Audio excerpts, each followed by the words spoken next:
Temos o rim, foi feito detalhamento morfofuncional do rim, nós estávamos falando do néfron, das capacidades ali filtrativas e claro que nós terminamos a ver as capacidades absortivas e falamos do tubo contorcido proximal ou convoluto proximal. Quem que reabsorve?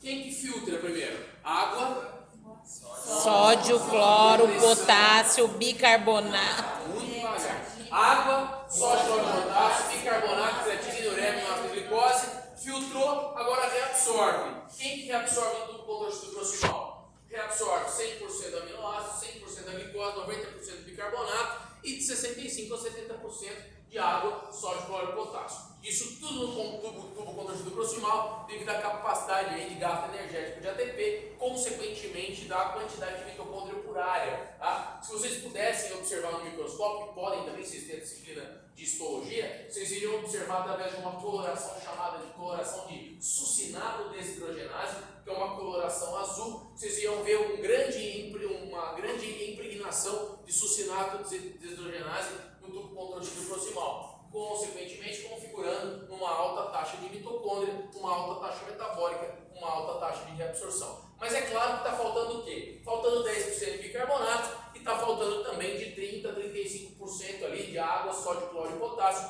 que serão reabsorvidas ao longo da passagem tubular do néfron. Por isso, o que não quer calar é que esse néfron está sendo demonstrado uniplanar e chapado assim, para ser mais didático e pedagógico. Mas esse néfron não é assim. Não é? Então, para começar, esse néfron não tem essas características de distribuição planificada. Como, por exemplo, nós poderíamos o quê? Nós poderíamos simular o dobramento desse néfron no ponto médio. Suponhamos então que esse néfron tenha sido desenhado numa cartolina e aqui eu fiz o vinco, eu vinquei a cartolina e vou dobrar essa porção do néfron para cá. É exatamente assim que anatomicamente ou micromorfologicamente o néfron se apresenta. Ele não é esticadinho assim, entendeu? Ele é dobrado. Tanto que esse tubo contorcido distal ele deve ficar exatamente aqui, ó, circulando, ou melhor, passando entre a arteríola aferente e a arteríola eferente. Nesse sentido, então, esse tubo contorcido distal, morfologicamente, na real, ele não fica aqui. Morfologicamente, ele fica onde? Aqui, tá? Entre a arteríola aferente e eferente. E tem um porquê, e tem um porém que daqui a pouco eu vou explicar o porquê que ele tem que se dobrar e ficar nessa porção bem mais proximal. Mas antes de entender por isso, nós temos que entender outras coisas, como por exemplo, características que não têm a ver com a filtração, mas têm a ver com o controle da osmolaridade. O que isso significa? Nós havíamos dividido esse rim em região de córtex e região de medula. Confere? A região de córtex é a casquinha do Kinder Ovo. E a região de medula são os intercalos entre pirâmide e a região de coluna. Pirâmide e coluna é a região de medula. Córtex é a extremidade. Então, levando por esse pressuposto, isso significa que há uma divisão. Ó. Há um ponto subdivisional aqui, ó. Dessa linha preta para fora é córtex, dessa linha preta para dentro é medula. Então, no córtex eu tenho quem? No córtex eu tenho o tal do glomérulo. O glomérulo fica no córtex. Então, veja só, o glomérulo fica onde? Na camada de quem? Na camada do córtex. Professor, então é uma divisão também histológica, não só macroscópica, há uma divisão microscópica das estruturas? Sim, há uma divisão microscópica. Então todo o trabalho filtrativo é um trabalho cortical, sim ou não? Todo o trabalho filtrativo é um trabalho cortical. Todo o trabalho de reabsorção é um trabalho principalmente o quê? Cortical também. Então, se nós pudéssemos desenhar um néfron ali, bem pequenininho, é claro, ele seria assim, ó, o glomérulo aqui, o tubo contorcido, a alça, o outro tubo contorcido e o ducto coletor aqui. Então, fica parte do néfron no córtex e parte do néfron fica na medula, sim ou não? Exatamente por isso que eu desenhei, fiz esse tracejado horizontal azul aqui. Todo mundo de azul, do azul para cima, está na região o quê? Cortical. Todo mundo do azul para baixo está na região o quê? Medular. Então, nessa região cortical, faz-se a filtração e a reabsorção. Nessa região medular, equilibra-se o soluto e o solvente. É o equilíbrio da osmolaridade. Ou seja, a água e o sal se reequilibram aqui. Como, professor? Primeiro, esse vaso sanguíneo que eu desenhei, ele não vai descer por esse tubo aqui, que é um tubo fino ou descendente. Esse primeiro tubo aqui, a gente chama ele como, que eu acabei de dizer? Fino ou descendente. Ou seja, um tubo fino que desce. E o tubo do lado de lá? É um tubo ao contrário. É um tubo o quê? É um tubo o quê? Se o outro é fino, esse é o quê? Um tubo grosso ou ascendente, que sobe. Então eu tenho um tubo fino que desce e um tubo grosso que sobe. E essa porção entre os tubos forma uma alça, chamada de alça de Henle, ok? Então eu tenho o tubo descendente fino, a alça de Henle, e o tubo ascendente grosso.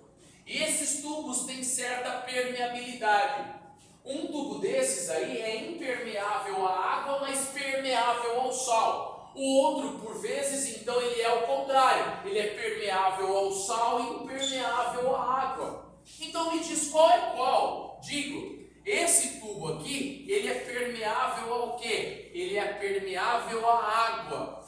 Então, ele é permeável à água. E esse tubo grosso é permeável ao quê? Ao sal. Ok? E impermeável à água. Então esse tubo só faz o quê? O vaso sanguíneo aqui só puxa o quê desse tubo? Só puxa água. E o vaso sanguíneo, quando passar aqui, só vai puxar quem? Só vai puxar sal. Sim ou não? Só que qual é a sequência? Eu tenho que puxar água para puxar sal ou tenho que puxar sal para puxar água?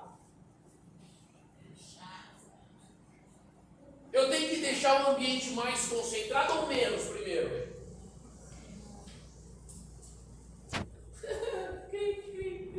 Eu tenho que deixar o ambiente mais concentrado. Então eu tenho que deixar esse ambiente o quê? Bem salinizado, com bastante sal, para depois puxar água. Então significa que o meu vaso sanguíneo tem que vir puxando quem primeiro? Sal, para depois vir puxando quem? Água. Então esse vaso sanguíneo ele não vai descer pelo tubo fino. O vaso sanguíneo vai descer pelo tubo o quê primeiro? Grosso. Para puxar o quê primeiro? E aí esse vaso sanguíneo vai passar na alça e vai subir pelo vaso fino para puxar o quê depois? Água. E depois ele vai para o contorcido aqui e depois para o ducto coletor. Então ele vem puxando sal primeiro e depois puxando água. Esse mecanismo é chamado em fisiologia de mecanismo contracorrente. E por que esse mecanismo é chamado de mecanismo contracorrente? Porque a corrente da urina é aqui, ó, nesse sentido, sim ou não? Sim. A urina não está nesse sentido, ó? Sim. Dentro do tubo, dentro do néfron? Só que o vaso sanguíneo está no sentido o que agora? Quando passa na alça? Oposto. Desce por lá para subir por cá. Sim ou não? Então o sentido do trajeto urinário é um, o sentido vascular é outro, é um mecanismo chamado de contracorrente. Eu passo puxando sal primeiro pelo tubo grosso e depois passo a puxar água pelo tubo fino. Sim ou não? Tudo bem. Ótimo. Então nós já vimos muita coisa até agora. Diurético de alça. Como é que funciona o diurético de alça? Fala o nome de um diurético de alça. Fala o nome de um diurético de alça. Vocês não sabem? Furosemida. Já ouviu falar de furosemida? Já, né? Furosemida é um diurético de alça. Para que serve o diurético? Ah, não, ele foi embora. Foi embora com descalço. É? Para que serve o diurético?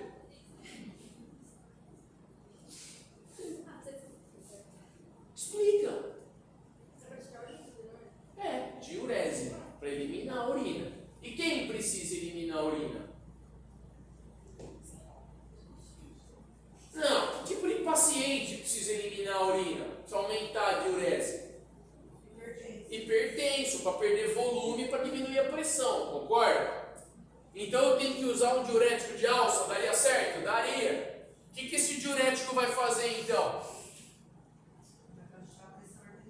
Tudo bem, mas através de qual mecanismo aqui? É de alça porque ele tem uma atuação aonde esse diurético? Na alça de Henle. E como que a furosemida vai atuar aqui na alça de Henle? O que ela faria? Para aumentar a diurese. Aumentar a diurese não é urinar mais? Como é que faz para eu urinar mais?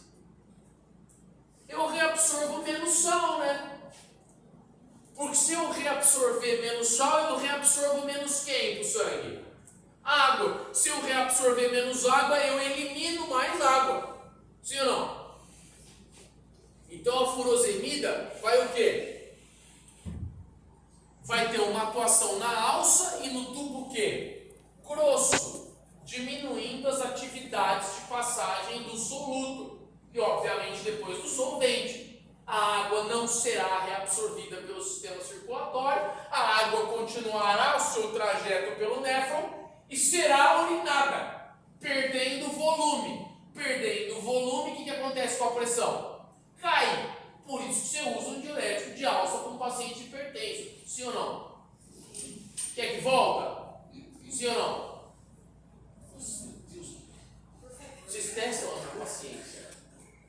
Vocês têm que responder só sim ou não. E eu que tenho que ficar falando aqui. Vocês é só responderem para eu ficar feliz. Sim ou não? Sim ou não? Sim. Bem. É difícil? Não. Parece que é. Então vamos de novo.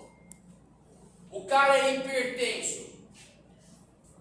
Por que você tem uma hipertensão? Há N fatores.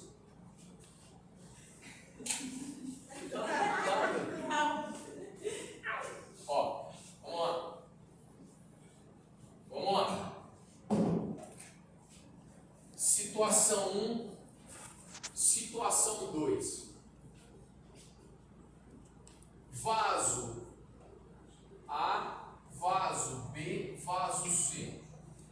Vaso A, vaso B, vaso C. Situação 2. Vaso A, vaso B, vaso C.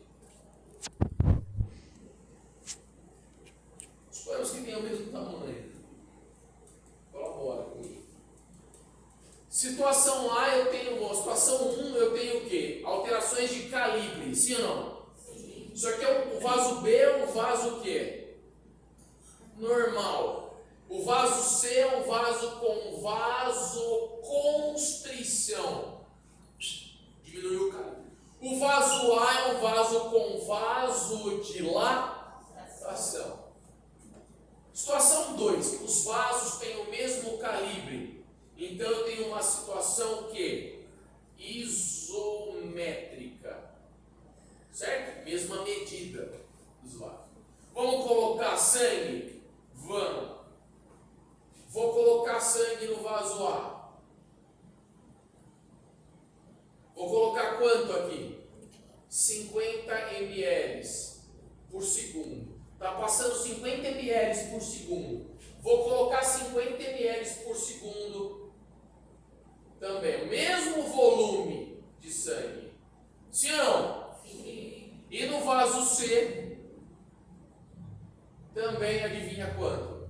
50 ml por segundo. O volume é o mesmo, então é uma situação que isovolumétrica. Isométrico, mesma medida do vaso. Isovolumétrico, mesmo volume. Sim ou não? O indivíduo normal está com a pressão o quê?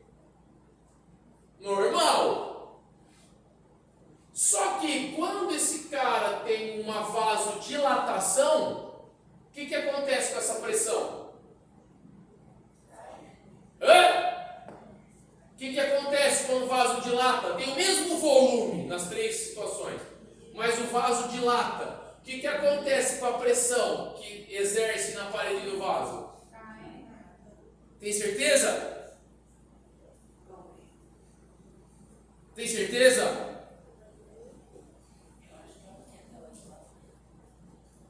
O vaso dilatou é o aumenta? Vocês estão com medo de responder. Diminui, né? Se eu estou tendo o mesmo volume, o calibre do vaso aumenta, o sangue faz menos pressão na parede do vaso. Ué, não é? Não é, Guilmar? Você está lá na sua casa e está passando lá 10 ml de água por segundo na mangueira. Se passar 10 ml de água por segundo na mangueira do teu jardim, é uma determinada pressão. Se passar esses mesmos 10 ml numa manilha de esgoto desse tamanho, vai ter pressão na manilha de esgoto? Não, vai pingar, né? Na manilha de esgoto. Vocês entenderam ou não? E o que você está fazendo aqui, Dani? Vocês entenderam ou não? Quando dá vasodilatação, a pressão sobe ou cai? Cai. Porra. Entendi. Sacou? Sim. Agora, se eu estou com um vaso de um calibre assim, calibre está assim, calibre fechou, só que o volume se manteve, 50 ml de sangue por segundo, só que o vaso fechou, vai aumentar ou diminuir a pressão? Vai aumentar, né? Para que você aperta a ponta da mangueira para acertar a samambaia lá no canto? Aumentar a pressão, Guilmar. Como é limitado. Deu para entender como que o calibre altera a pressão? Sim ou não? Sim. Então dá para tomar um remédio para hipertensão aumentando o calibre? Dá, ajudaria. Por isso que não tem muito caso de pico de hipertensão no calor, né? Porque no calor, o que o vaso fica? Dilatado. Por que maior incidência e prevalência de morte em paciente hipertenso é no frio? Faz vasoconstrição, a pressão sobe. Morre no frio. Sim ou não? Situação 2. Aqui, A, B e C tem o mesmo calibre. Só que nós vamos mudar quem agora? O volume. Aqui está passando quem? Adivinha? 50 ml por segundo.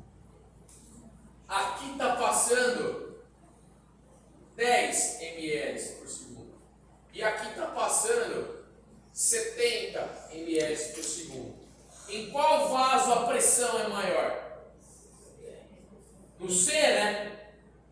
E por que a pressão sanguínea aqui arterial é maior no C? O calibre é o mesmo, mas variou quem? O volume. Então, como é que esse cara que tem uma pressão alta, porque tem muito volume, como é que eu faço para reduzir a pressão desse cara? Tem que perder volume, não tem? Tem que fazer o que para perder volume? Tem que urinar, mijar. Não lavar feio, vocês estão. Urinar. Repitam comigo. Urinar. Urinar. Urinar. Urinar. Fala, urinar. Urinar. Que isso? Mijar. Vocês estão onde?